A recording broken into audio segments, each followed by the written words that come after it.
It pleased Darius to set over the kingdom 120 princes, which should be over the whole kingdom, and over these 3 presidents, of whom Daniel was first, that the princes might give accounts unto them, and the king should have no damage.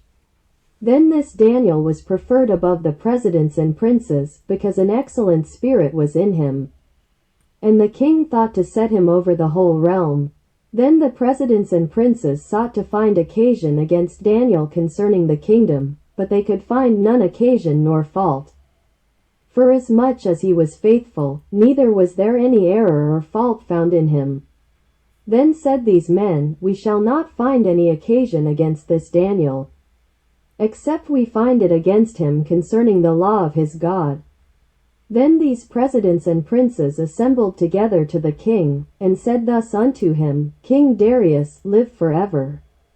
All the presidents of the kingdom, the governors, and the princes, the counselors, and the captains, have consulted together to establish a royal statute, and to make a firm decree, that whosoever shall ask a petition of any god or man for 30 days, save of thee, O king, he shall be cast into the den of lions.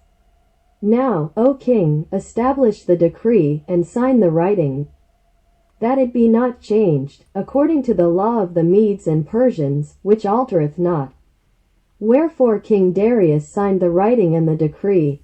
Now when Daniel knew that the writing was signed, he went into his house, and his windows being open in his chamber toward Jerusalem, he kneeled upon his knees 3 times a day, and prayed, and gave thanks before his God, as he did aforetime. Then these men assembled, and found Daniel praying and making supplication before his God. Then they came near, and spake before the king concerning the king's decree. Hast thou not signed a decree, that every man that shall ask a petition of any god or man within 30 days, save of thee, O king, shall be cast into the den of lions?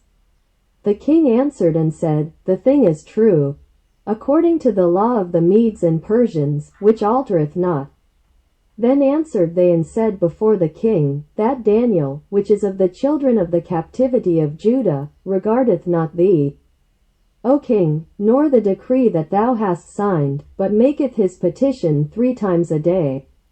Then the king, when he heard these words, was sore displeased with himself, and set his heart on Daniel to deliver him, and he labored till the going down of the sun to deliver him.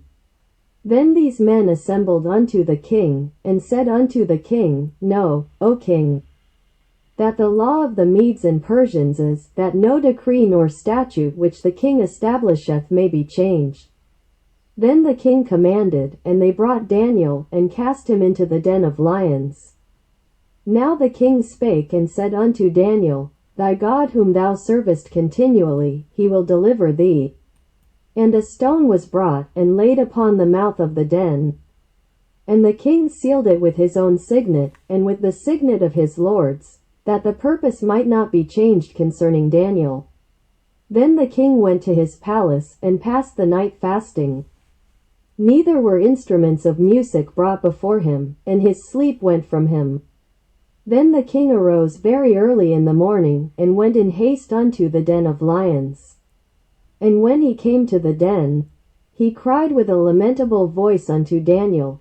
And the king spake and said to Daniel, O Daniel, servant of the living God, is thy God, whom thou servest continually, able to deliver thee from the lions? Then said Daniel unto the king, O king, live forever. My God hath sent his angel, and hath shut the lions' mouths, that they have not hurt me. Forasmuch as before him innocency was found in me, and also before thee, O king, have I done no hurt. Then was the king exceedingly glad for him, and commanded that they should take Daniel up out of the den. So Daniel was taken up out of the den, and no manner of hurt was found upon him, because he believed in his God. And the king commanded, and they brought those men which had accused Daniel, and they cast them into the den of lions, them, their children, and their wives, and the lions had the mastery of them, and brake all their bones in pieces or ever they came at the bottom of the den. Then King Darius wrote unto all people, nations, and languages that dwell in all the earth. Peace be multiplied unto you. I make a decree that in every dominion of my kingdom men tremble and fear before the God of Daniel, for he is the living God, and steadfast forever. And his kingdom that which shall not be destroyed, and his dominion shall be even unto the end. He delivereth and rescueth, and he worketh signs and wonders in heaven and in earth. Who hath delivered Daniel from the power of the lions? So this Daniel prospered in the reign of Darius and in the reign of Cyrus the Persian,